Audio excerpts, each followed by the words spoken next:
So సెంగులూరు Venkatesh గారు ఉన్నారు, వారితో మాట్లాడదాం. వెంకటేష్ గారు నమస్తే అండి. నమస్తే బ్రహ్మనాయుడు గారు. సో జోగి రమేష్ గారి అరెస్ట్ ని మీరు ఎలా చూస్తున్నారు వెంకటేష్ గారు? సో ఇప్పుడు ముప్పాల సుబ్బారావు గారేమో అరెస్ట్ ఏ విధంగా జరిగింది అనేటువంటి ఎపిసోడ్, అసలు దాంట్లో ఉన్నటువంటి ఏ విధమైనటువంటి ఆధారాలు ఉన్నాయి, ఏ విధంగా అరెస్ట్ చేశారు అనేది ఆయన చెప్పారు.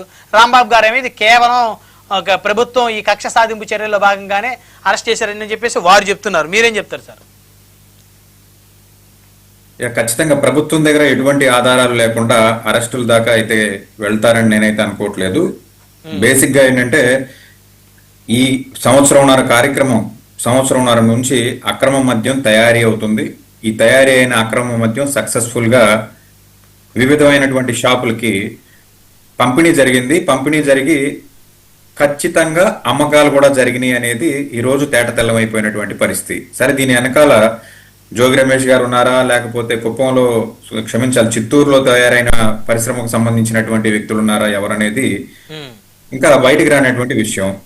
ఈ జనార్దన్ గారు ఏదైతే పోలీస్ కస్టడీలో ఇచ్చినటువంటి కన్ఫెషన్ కి ఎంతవరకు చట్టబద్ధత ఉంది అనే దాని మీద ఇక్కడ ఒక ప్రశ్నార్థకమైనటువంటి ఒక ప్రశ్న అయితే లేవనెత్తాల్సినటువంటి అవసరం ఉంది. ఇదే కన్ఫెషన్ ని కోర్టులో కూడా ఆయన వ్యక్తపరిచి దానికి సంబంధించి కొన్ని ఆధారాలు కానివ్వండి, లేదా ఏదైతే కన్ఫెషన్ ఇచ్చారో ఆ దానికి సంబంధించిన ఆధారాలని కోర్టులో ఎస్టాబ్లిష్ చేసినట్లయితే ఖచ్చితంగా జోగి రమేష్ గారిని కూడా నిందితుడిగా కోర్టు గుర్తించేటువంటి పరిస్థితి ఉంది. ఇప్పటివరకు ఆ కన్ఫెషన్ కి సంబంధించి దాని యొక్క శాంటిటీ ఏంటి అనేది అయితే పోలీస్ కస్టడీలో ఇచ్చినటువంటి వాంగ్మూలానికి విలువ తక్కువ.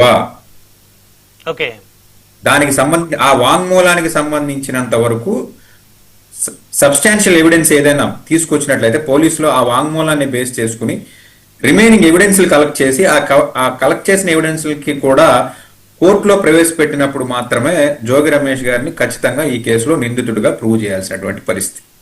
అయితే ఇది కేవలం జోగి రమేష్ కే పరిమితం అవుతుందా?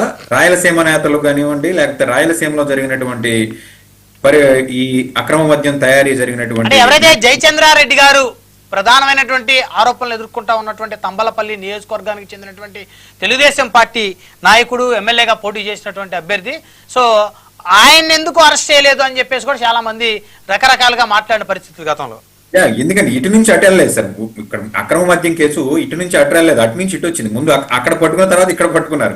అక్కడ ఉన్న వాళ్ళని వదిలేసి, వాళ్ళ పార్టీలో పోటీ చేసిన వాళ్ళని వదిలేసి ఈరోజు ఇక్కడికి వచ్చి విజయవాడ వచ్చి ఇక్కడ జోగి రమేష్ని అరెస్ట్ చేయడానికి గల కారణం ఏంటంటే గతంలో ఉన్నటువంటి కొన్ని కేసులు కానివ్వండి, గతంలో జోగి రమేష్ మంత్రిగా ఉన్నప్పుడు తీసుకున్నటువంటి నిర్ణయాలు కానివ్వండి, ప్రభుత్వాన్ని ఆ రోజు ప్రభుత్వంలో ఉండి ప్రతిపక్షాన్ని ఇబ్బంది పెట్టిన వైఖరి కానివ్వండి, వీటన్నిటిని దృష్టిలో పెట్టుకుని కామన్ మ్యాన్ గా ఎవరైనా ఏం చెప్పగలుగుతారంటే ఇది కక్ష సాధింపు చర్యలో భాగంగా ఇటువంటి కార్యక్రమాలు చేస్తున్నారు అని చెప్పడం తేటతలం అవుతుంది.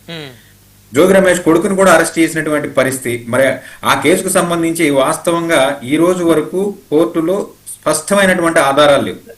మట్టి అయితే పూసేసాం. అగ్రిగోల్డ్ ఆస్తులకు సంబంధించి జోగి రమేష్ మొత్తం అంతా కూడా కైంకర్యం చేయడానికి పూనుకున్నాడు, తన కొడుకును ఉపయోగించుకున్నాడు, సర్వే నెంబర్లు మార్చాడు, అగ్రిగోల్డ్ లక్షల కోట్ల ఆస్తులు జోగి రమేష్ గారు ఆయన కుటుంబ సభ్యులు తినేశారు అని చెప్పేసి అని మీడియాలో అన్నింటిలో ప్రచారం చేశాం, పేపర్లో రాశాం, కోర్టుల్లో కేసులు వేశాం. మరి ఈ రోజు శుభ్రంగా ఇంట్లో తిరుగుతున్నటువంటి పరిస్థితి.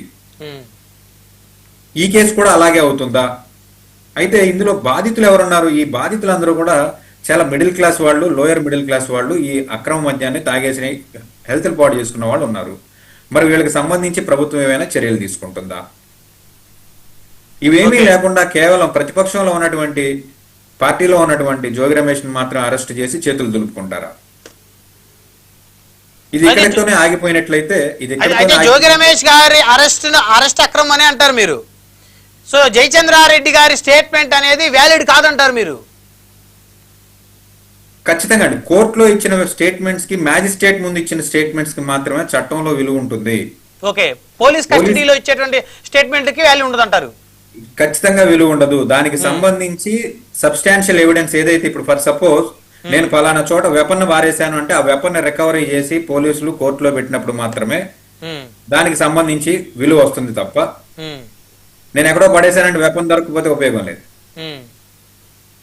దీనికి సంబంధించి ఇట్లా మెయిన్ క్వశ్చన్ ఏంటంటే అసలు పోలీస్ కస్టడీలోకి వెళ్ళిన తర్వాత పోలీసులు ఖచ్చితంగా